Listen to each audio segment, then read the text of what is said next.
दोस्तों, जिंदगी का सबसे बड़ा झूठ क्या है? ये कि किस्मत सब तय करती है। सच्चाई ये है, किस्मत तभी बदलती है जब इंसान अपने फैसले बदलता है।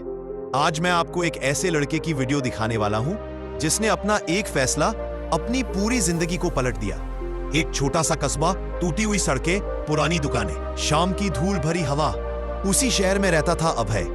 अभय का घर छोटा था, इतना छोटा कि बारिश में छत से पानी टपकता था और गर्मियों में ऐसा लगता था जैसे कमरा नहीं तंदूर हो।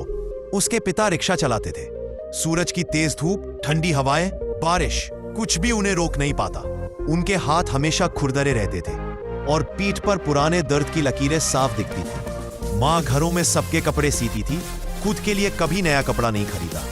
सुई धागे से वो दूसरों की फटी जिंदगी जोड़ती थी, पर अपनी जिंदगी वैसी ही टूटी रह जाती थी। अभय ये सब देखता था और चुप रहता था, क्योंकि उसे नहीं पता था कि वो कर भी क्या सकता है। एक दोपहर की बात है, अभय स्कूल से लौट रहा था। धूप इतनी तेज थी कि सड़कें पिघल रही थी। दूर से उसने अपने पिता को देखा, हाथों में छाले, पसीने से भीगा कुर्ता और रिक्शे की हैंडल को पकड़े कांपते हाथ। अभय धीरे से उनके पास गया और बोला, पापा, आपका सपना क्या है? उसके पिता मुस्कुराए, ऐसी मुस्कान जिसमें हजारों अधूरे सपने छुपे थे। उन्होंने कहा, बेटा, मेरे सपने तो तुम हो। अगर तुम उड़ोगे तो मेरी जिंदगी भी उड़ जाएगी। बस उसी पल अभय को जैसे कोई जोर से भीतर से हिला गया। उसने सोचा, अगर मैं नहीं बदला तो क्या मेरी अगली पीढ़ी भी यही सब झेलेगी? उस रात उसने आसमान देखा। उसे वही सितारे दिखे जो अमीर लोग भी देखते हैं, लेकिन फर्क ये था, अमीरों के सपने आसमान छूते हैं और गरीबों के सपने पेट भरने तक ही सीमित हो जाते हैं। और उसी रात उसने फैसला किया कि वो इस दायरे को तोड़ेगा। वो अपनी किस्मत नहीं, अपनी सोच को बदलेगा। अगले ही दिन से अभय की जिंदगी बदल गई। सुबह स्कूल, शाम को एक किराने की दुकान पर काम और रात में सबके सोने के बाद छोटा सा बल्ब जलाकर पढ़ाई। उसके दोस्त घूमने जाते, मूवी देखते, मजे करते, और अभय वो हर मजा, हर ख्वाहिश, हर आराम सिर्फ एक चीज के लिए छोड़ रहा था, अपनी और अपने परिवार की जिंदगी बदलने के लिए। कभी कभी भूख से सिर दर्द हो जाता, कभी नींद से आंखें बंद होने लगती, कभी दुकान में खड़े खड़े पैर दुखने लगते, कभी लोगों की बातें चुप जाती। इतना पढ़कर क्या करेगा? गरीब का बच्चा आखिर करेगा क्या? अरे छोड़ना, सब किस्मत का खेल है।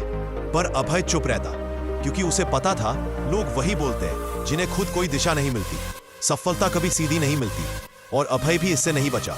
एक बार परीक्षा में वो फेल हो गया, एक बार दुकान से नौकरी निकल गई, एक बार उसके पिता बीमार पड़ गए और घर की हालत और बिगड़ गई। उस रात अभय टूट गया था। वो रोया, इतना रोया कि उसकी आंखें सूज गईं। उसे लगा कि जिंदगी उसे कहीं नहीं पहुंचने देगी। लेकिन अगले ही पल उसे पिता की वो मुस्कान याद आई, मेरे सपने तुम हो बेटा। और अभय ने फिर फैसला किया, चाहे दुनिया मुझे 10 बार गिराए, मैं 11वीं बार उठूंगा। साल बीतते गए, मेहनत दिन ब दिन एक आदत बनती गई, किताबें उसका हथियार बन गई और सपने उसकी ताकत। फिर एक दिन अभय को शहर की सबसे बड़ी कंपनी में इंटरव्यू कॉल आया। वो उसी फटे बैग, उसी साधारण शर्ट में इंटरव्यू देने गया, लेकिन उसका आत्मविश्वास किसी भी टाई सूट वाले से कम नहीं था। इंटरव्यू पैनल ने उससे पूछा, तुम्हारा सबसे बड़ा स्ट्रेंथ क्या है? अभय ने कहा, मैं हार मानना नहीं जानता। और दोस्तों, बस उसी एक लाइन ने उसकी किस्मत बदल दी। कुछ दिनों बाद अभय को जॉब मिल गई, कंपनी में मैनेजर के पद पर। पहली सैलरी मिलने पर वो घर लौटा। पिता बाहर रिक्शा धो रहे थे, उनकी आंखों में अभी भी संघर्ष की थकान थी। माँ रसोई में दाल में मसाले डाल रही थी। अभय ने दोनों के हाथों में तैसे रखकर कहा, पापा, आपने कहा था ना, आपके सपने मैं हूं। आज आपका सपना आपके सामने खड़ा है। उसके पिता की आंखों में आंसू थे। मां रो पड़ी और वह दिन अभय की जिंदगी का सबसे खूबसूरत दिन बन गया। दोस्तों, हम सब अपनी जिंदगी में अभय जैसे पल से गुजरते हैं। कभी किस्मत को कोसते हैं, कभी हालात से डरते हैं, कभी लोगों की बातों में आकर रुक जाते हैं। लेकिन याद रखना, किस्मत में लिखा हुआ सिर्फ शुरुआत होती है, अंत हम खुद लिखते हैं। किस्मत बदलने में साल लगते हैं, लेकिन फैसला बदलने में सिर्फ 1 सेकंड। आज अगर आप टूटे हो, थके हो, अटके हो, तो बस एक नया फैसला करो, अपने आप से हार नहीं मानने का। और यकीन मानो, वो एक फैसला आपके कल को चमका सकता है। उठो, फैसला करो और अपनी कहानी खुद लिखो, क्योंकि किस्मत नहीं, फैसला बदलता है जिंदगी।